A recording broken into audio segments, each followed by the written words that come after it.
all is 17. No, see the problem. No, wait, you're saying he's 17, he's not up to par, he's not this, he's not that. But we are forgetting that in Spain there's a 17-year-old boy that is given the opportunity. How can you be sure he is good enough if you're not giving him the opportunity? See the point. No, see the point those I'm making. Players are not alike. See the point I'm making. If Nwaneri was direct replacement for Odegaard, once you remove Odegaard, you put in Nwaneri. So wait now, if you don't put him, that means you don't trust him. So that means you shouldn't have so Smith Rowe because normally. Thank you. Thank you. Now let's get it started. Let's get it started.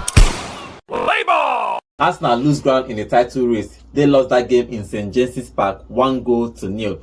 Okay, guys, what do you make of this Arteta's experiment?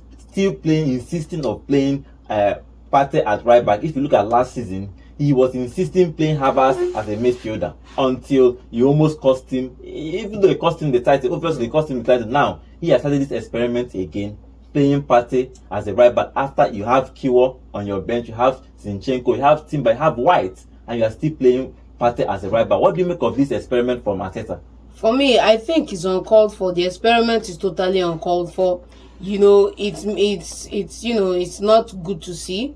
You know, how do you have Ben White in this side? You have a couple of other players who can play there or thereabouts. Even if you look at the youth setup, there are players who can still play in those positions against a Newcastle that they are playing at home. You know that the onus is on you to try to break them down and get a goal in this game. You know that they will be sitting deep into their own half, looking to hit you on the break. You know that they will be exploiting that your flank because of Anthony Gordon's presence on the flanks. And you know that Partey cannot track back. He's not a fast. He's not even supposed to be playing in that position. If it was Partey versus Ben White, it would have been a totally different ball game. And then the man you put in the center alongside Declan Rice is not adding the same flair to the midfield that Thomas Partey brings into the side. So for me, a lot of things are going wrong. And then if we add it up now by moving Trossard into the middle apart from the wing, that's the peak for me, because we saw him bust the midfield, yes, but the person playing that wing was flat today. Okay, what do you make of this experiment of Arteta? It worked. What worked? It worked. What worked? The experiment worked. What worked in the experiment? The experiment worked because if you look at it, they picked up knocks. The thing is, people are talking about the players that are available, the players that came into the second line. You're forgetting that these players picked up knock and you need to manage their players. So I think for Ben White not starting, because we had rumors of him having an injury, and you need to manage this injury, and you have to play him about 40 minutes, 30 minutes into the game to manage that injury so he doesn't go for a long-term injury. It's better you lose a player for 60 minutes in the game than lose him for 1 full month. But Kiwo can start at left back. Kiwo, you mentioned names of players that could play, and you saw that when he did the experiment, because we've always been saying this, Zinchenko is available, why don't play him? You saw the errors Zinchenko made in this game. So I think Arteta has seen what we are not seeing. He saw that these players are lacking in confidence than to start them in the game. It's better you introduce them in the game and let them play from there than starting them in the game. And I think that's what Arteta saw that the rest of the world are not seeing yet. Yeah, I keep saying about this experiment. When you lose, yes, everybody faults you. Yes, that's what it means. But when you win, it becomes, because I remember last season Partey was played in the right back position. Towards the end of the season, it's not enough yardstick for you to say that and he won he should be playing in that position. couple of those games.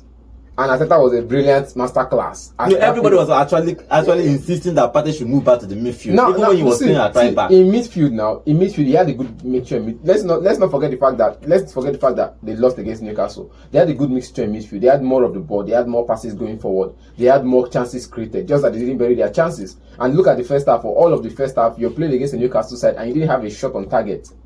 So what is the going forward about? No, the going forward was just creating chances. There was no bodies.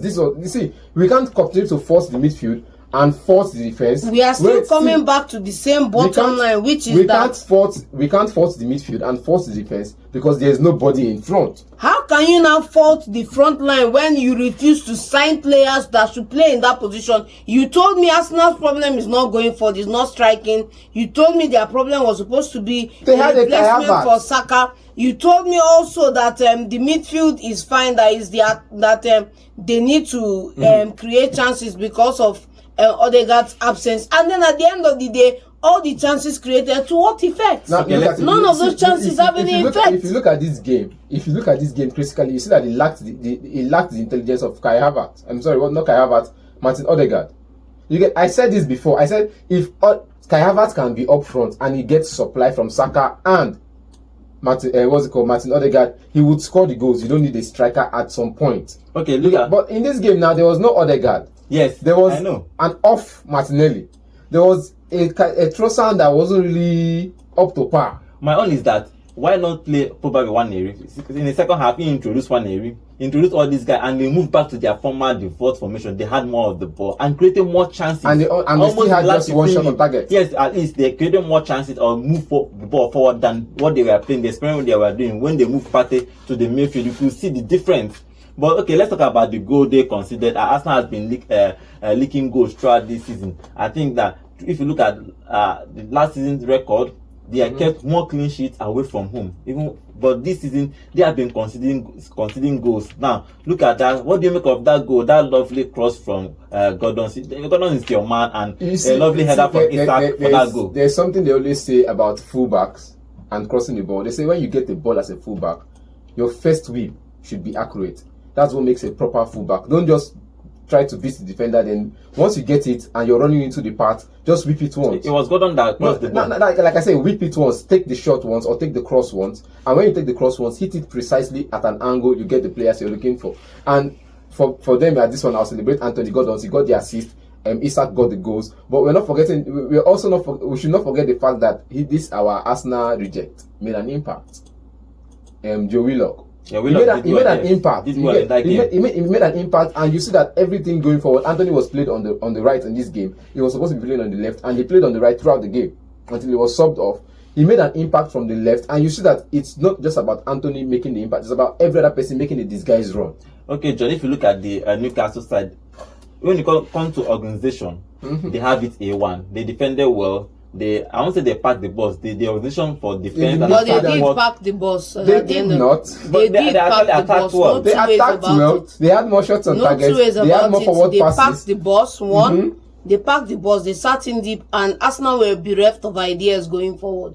And when you come in, you see Saka with the ball, looking at the people blocking the. I think it was a master class. There's no idea where they want to move the ball. There was a game we were seeing, and we saw two players at what's it called? Which game? I think it was a game against Chelsea or so. That we saw two players against Saka. I think we saw two players against Saka. I think it was a master tactics from Eddie Howe. Why? Joelinton was playing from the left. Normally he plays from the flank so that he can double mark Saka, and he actually worked in that game. That's why they don't have to move to the right, because normally he should playing on the left. Yes. And Joelinton plays in the midfield, but in this particular tactics, he moved him to the left so that he can double mark Saka, and he worked. Saka actually did not get enough chances to showcase himself. What do you make of the tactics of Eddie Howe? He actually is doing well with Newcastle. I think it's not just about Joelinton coming to support Hall. It's about Hall being on top form. Because you could see, if you look over to the other side as well, you could see that Martinelli could not beat his man in Livramento. So these players, I think these fullbacks were on top of their form today. They were on top of their games today. They didn't allow any of the Arsenal wingers get past them at any point. Even when Arsenal did the sub and brought in Jesus, and we said, oh, the reborn Jesus, the new monster is back, and he couldn't get past his man. I just feel like Joelinton did a good job tracking the midfield passes to Saka, making sure he makes all those interceptions between Partey and Saka, and sending the ball forward to Willock to send it sideways. Because Willock was always looking for his man in the middle, Bruno Guimaraes, and the person in the middle that was always controlling the tempo of the game. I think he's not as smart enough to control the tempo of the game for me, but I think he did a good job so far. Was Sean Longstaff. Control the tempo of the game, run into pocket of spaces to make interception, and I'll have to give credit to the man who saved Newcastle from conceding multiple goals, Fabian Schär. He was just the man of the match. He and Livramento was just the man of the match for me. John, now Arteta is in a difficult situation. If City and Liverpool win their games, he will be 8 and 9 points away from the 30th. The last time a team that was in this stage of the season are 8 points behind to win the league is when they are playing almost 40-something games, 46 games in the league. So that means, do you think that Arsenal is out of this title race? Arteta should take a long, hard look at himself and at his team, and tell himself the truth that he cost Arsenal this one yet again. Because sitting here now 9 points or more away from City, it's a mountain. It's a mountain. But then the problem isn't if City wins or loses today. The problem is that you are not sure Arteta or Arsenal can win their next 2-3 games.